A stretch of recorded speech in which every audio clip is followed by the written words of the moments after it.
Hello students, तो मेरा नाम है अदनान गुलाम खान और आज हम पढ़ेंगे क्लास 12th फिजिक्स के अंदर चैप्टर नंबर 1 का न्यूमेरिकल। और ये न्यूमेरिकल किसके ऊपर बेस्ड है? ये चार्जेस के ऊपर बेस्ड है। ठीक है, हमने क्वांटाइजेशन ऑफ चार्जेस ये सब पढ़ा था ना, उसके ऊपर बेस्ड है। तो देखिए यहाँ हो क्या रहा है, विच इज बिगर। बिगर कौन है? 1 कूलम या अ कूलम और अ चार्ज और अ इलेक्ट्रॉन। मतलब कूलम बड़ा है या इलेक्ट्रॉन बड़ा है, यहाँ ये पूछा गया है। ठीक। दूसरी बात, how many electronic charges from form 1 coulomb, है ना, कितने इलेक्ट्रॉनिक चार्जेस होंगे जो 1 कूलम बनाएंगे ऑफ चार्ज। तो देखिए फर्स्ट ऑफ ऑल हम देखते हैं यहाँ पे चार्ज ऑन इलेक्ट्रॉन। इलेक्ट्रॉन के ऊपर कितना चार्ज होता है? ये होता है। ठीक है, और number of electronic charges in 1 coulomb कितना होगा? तो अगर E इतना है, ठीक है, तो Q is equal to N E वाला हमें फॉर्मूला पता है। ठीक। अब अगर हम फाइंड आउट करें नंबर ऑफ इलेक्ट्रॉनिक चार्जेस, तो एन इज इक्वल टू कितना होगा? Q by E. 1 कूलम हम यहां लिखेंगे और E की वैल्यू यहां लिखेंगे। ठीक है, तो आंसर कितना आएगा इसे सॉल्व करके? 6.25 10⁻18। तो number of electronic charges in 1 coulomb में इतने होंगे। और ऑब्वियसली बात है, जब आप देख रहे हैं कि इलेक्ट्रॉन 1.6 मल्टीप्लाई 10⁻19 कूलम होता है, तो 1 coulomb of charge is bigger than N charge on a electron. ठीक है, आप ये देख ही रहे हैं माइनस के अंदर जा रहा है इस वजह से। तो यहाँ आपको number of electronic charges in 1 coulomb मिल गए और आपको ये पता चल गया 1 कूलम बड़ा होता है एक चार्ज ऑन इलेक्ट्रॉन के ऊपर। आप सेकंड क्वेश्चन देखिए, ये खुद भी सोचिएगा आप सेकंड क्वेश्चन पढ़ के पॉज करके। तो एक कूलम, एक कॉम्ब, सॉरी, एक कॉम्ब है ना, कंगा, ड्रॉन थ्रो पर्सन, है ना, एक कंगा लिया, है ना, कंगा बनाया, बेसिकली बाल बनाया। ड्राई डे, ड्राई थे उस दिन, है ना। अगर क्या होता है, ह्यूमिडिटी होती है ना, तो चार्जेस क्रिएट नहीं होते, इसलिए ड्राई डे लिखना पड़ा है क्वेश्चन में। कॉजेस 10⁻22 इलेक्ट्रॉन्स, 10⁻22 इलेक्ट्रॉन्स आ गए उसमें। To leave the person hair, person के हेयर को लीव करा, मतलब बालों से निकले और कंगे पे आ गए। और स्टिक कहाँ हो गए? कॉम के ऊपर। तो अभी आपका जो कॉम है उसके ऊपर 10⁻22 इलेक्ट्रॉन आ चुके हैं। आप क्या बोल रहे हैं? Calculate the charge carried bye com. तो आपको ये बताना है चार्ज कितने हुए, या तो इलेक्ट्रॉन आए, है ना, नंबर ऑफ इलेक्ट्रॉन, तो चार्ज कितना आया। तो अगेन आपको सोचना है फॉर्मूला पॉज करके और आंसर निकालना, फिर काउंटर चेक करना। चलिए देखते हैं। तो यहाँ आपके पास ड्राई डे के अंदर 10⁻22 इलेक्ट्रॉन्स थे जो कॉम में ट्रांसफर हो गए बालों के थ्रू। तो एन कितना हुआ? 10⁻22। ई आपको पता ही है कितना होता है, ई की वैल्यू याद रख रखी है हमने।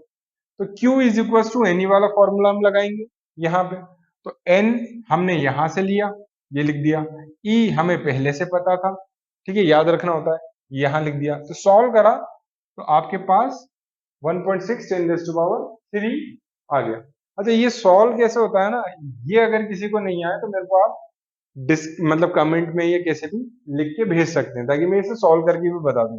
वैसे अगर इसे सॉल्व करना है तो देखिए 1.6 आप इस साइड ले लें और ये 10⁻22 और 10⁻19 ये एक साथ लिख दें। तो कितना होगा यहाँ पे? 1.6 10⁻3 कूलम। इस तरीके से होता है।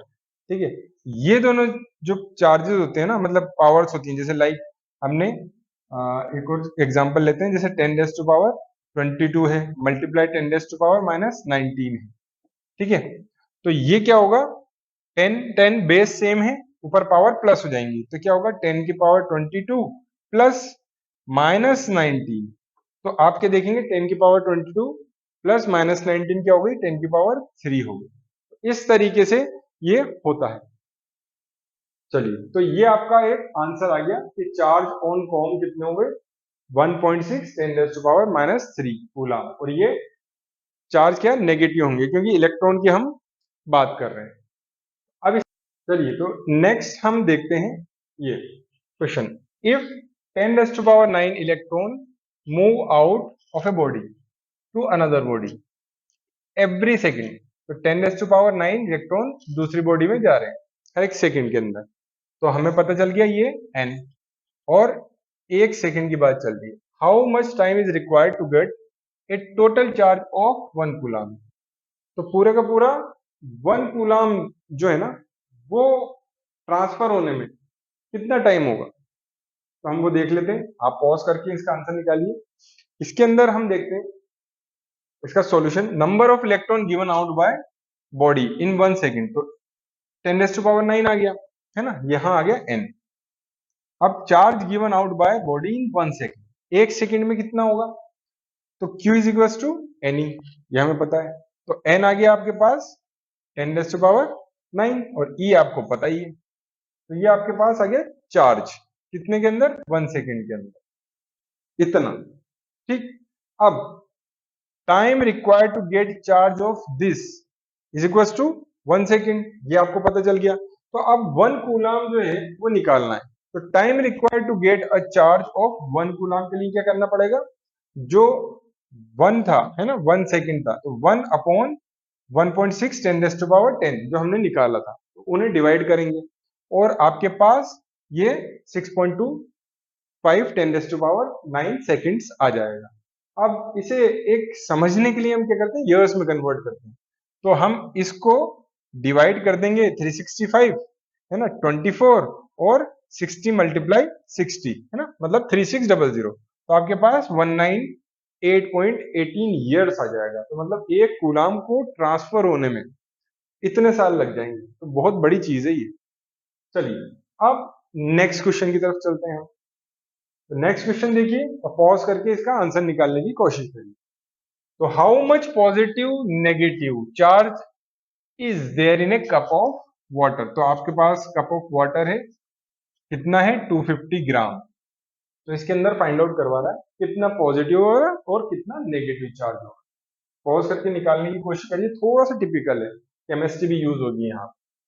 तो यहाँ पे दे रखा है suppose the mass of water content in 250 gram, क्या कितना होगा, the molecular mass of water is 18 gram, है ना। इतना तो दे रखा है 250 ग्राम और मोलिकुलर मास है 18 ग्राम, ठीक है, क्योंकि H2O है ये। तो number of molecule present in 18 gram of water, कितने मॉलिक्यूल प्रेजेंट होंगे, is equal to Avogadro number कर देंगे हम। ठीक है, याद रखनी पड़ेंगी चीजें है ना केमिस्ट्री के लिए। Number of molecule present in cup, अब 250 ग्राम है, आपने यहाँ number of molecule present in 18 gram of water Avogadro number is equal to, और 250 ग्राम के लिए आप क्या करोगे, आप एवोगाड्रो नंबर लेंगे, उसे 18 से सबसे पहले डिवाइड कर देंगे। ठीक, उसके बाद आप 250 ग्राम ऑफ वाटर है उससे आप मल्टीप्लाई कर देंगे, तो आपके पास आ जाएगा number of molecule present in a cup of 250 ग्राम। तो इस तरीके से आपके पास ये आ जाएगा क्या, n। ठीक है, अब इसके बाद क्या पूछा गया है हमसे कि चार्ज पॉजिटिव नेगेटिव चार्ज क्या होंगे। तो अब each molecule of water H2O content 2 + 8 equals to 10 electron होंगे एज वेल एज प्रोटॉन होंगे। ये आपके पास समझ में आ ही रही है। अब the total number of electron और proton present in cup of water, total कितने होंगे, आप क्या करेंगे 10, ये कोई सा भी इलेक्ट्रॉन या प्रोटॉन ले लें, 10 मल्टीप्लाई जो n हमने पीछे निकाला था उससे मल्टीप्लाई कर देंगे। तो यहाँ 10⁻, पीछे जा 24, 10 मल्टीप्लाई कर देंगे तो 25 आ गया है। अब total negative charge carried by electron और total positive charge carried by proton in a cup of water, अब क्या है Q is equal to N ही लगाएंगे, हमारा नया n आ गया है, तो यहां से नया n आया और E की वैल्यू आई, ये n और ये E की वैल्यू, तो आपके पास क्या आ जाएगा 1.33 मल्टीप्लाई 10⁻7 कूलाम। तो आपके पास पता चल गया कि पॉजिटिव चार्ज के ऊपर कितना कूलाम रहेगा या नेगेटिव चार्ज के ऊपर कितना कूलाम रहेगा। ठीक है, तो आई होप ये आपके समझ आ गया होगा। अब इसके बाद एक और क्वेश्चन है, what is the total charge on 70 kg of electrons. अब इसे भी सॉल्व करके देखिए, चार्ज ऑन 70 kg, तो अब इसको किस तरीके से करेंगे हम? n इजिकल्स टू क्या होता है? n इजिकल्स टू टोटल मास, ठीक है, और मास ऑफ वन इलेक्ट्रॉन। ये थोड़ी सी अलग तरीके का है। n इजिकल्स टू टोटल मास आ गया, ठीक, और मास ऑफ वन इलेक्ट्रॉन कितना होता है? इतना। तो आपके पास n कितना आया? n आ गया 8.3 10^31। अब आपके पास टोटल चार्ज क्या होता है? q इजिकल्स टू n, ठीक। तो q n आपके पास आया ये, और e की वैल्यू ये आ गई। तो q equals to minus 1.3 10^13 coulomb. तो ये थोड़ा सा अलग है। आई होप समझ आ गया होगा आपको। अब हम नेक्स्ट टॉपिक लेंगे इसके बाद।